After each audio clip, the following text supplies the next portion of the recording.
सर्प दोष होता है, वास्तु दोष होता है, उनको ज्यादा कुछ नहीं करना होना।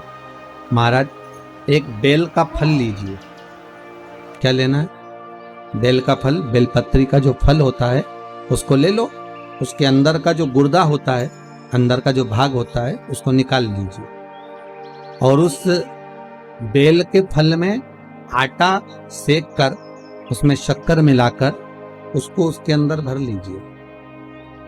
अमावस्या के दिन सुबह 10 बजे से पहले उस बेल फल में, जिसमें तुमने पंजेरी भरी है, आटा सेक कर भरा है शक्कर के साथ में, उसको अपने घर में घुमाने के बाद में जिसको काल सर्प दोष बताया है, पितृदोष बताया है या वास्तु दोष का स्मरण बताया है, घर में सब दूर घुमाकर अपने परिवार का हाथ का स्पर्श कराकर पीपल के पेड़ के नीचे तक खड्डा खोदकर उस बेलपत्र के उस फल को दाब दीजिए।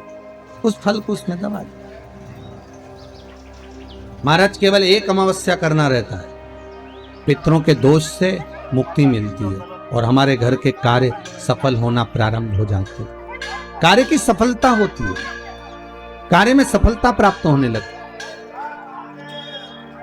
पहले के समय में 2 दोष नहीं रहते थे, ना पितृदोष रहता था, ना काल सर्प दोष रहता था।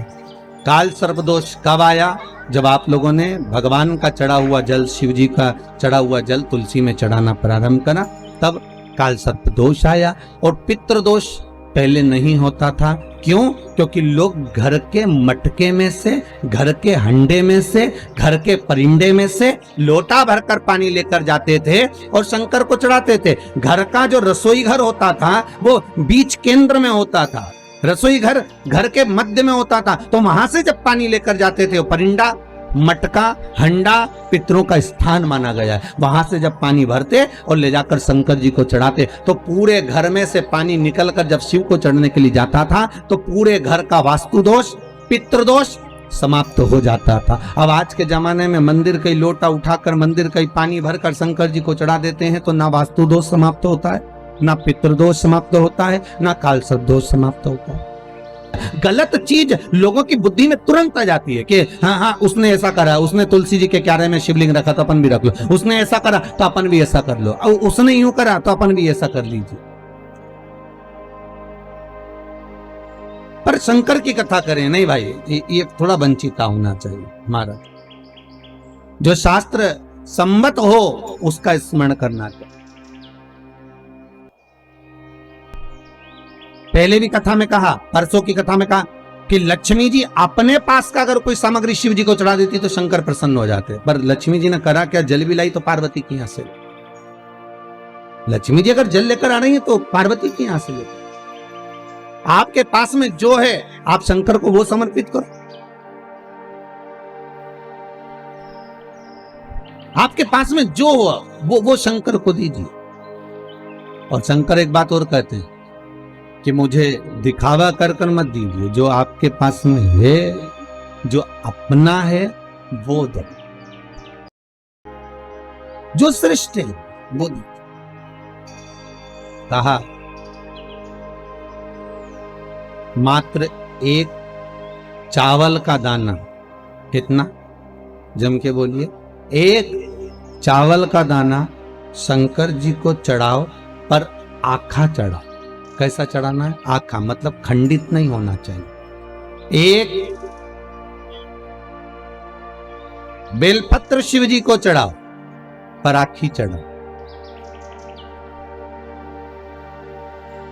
4 दिन में आज हमारा दिल बड़ा खुश है। 5वें दिन उसका एक कारण है।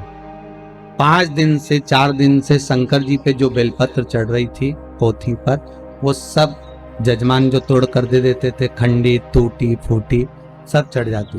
पर आज भले छोटी सी बेलपत्र है, पर आज जो चढ़ी है बाबा की कृपा से वो पूर्ण चढ़ी है। तो आज दिल खुश हो गया ये देखकर कि शिव महापुराण पर आज जो बेलपत्र समर्पित करी वो भले कम चढ़े, भले कम चढ़े। एक चावल का दाना चढ़ा पर आखा चढ़ा।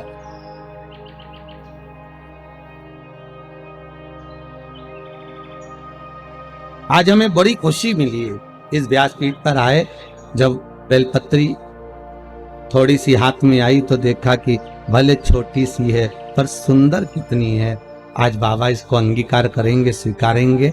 शिव महापुराण की पोथी नहीं होती महाराज।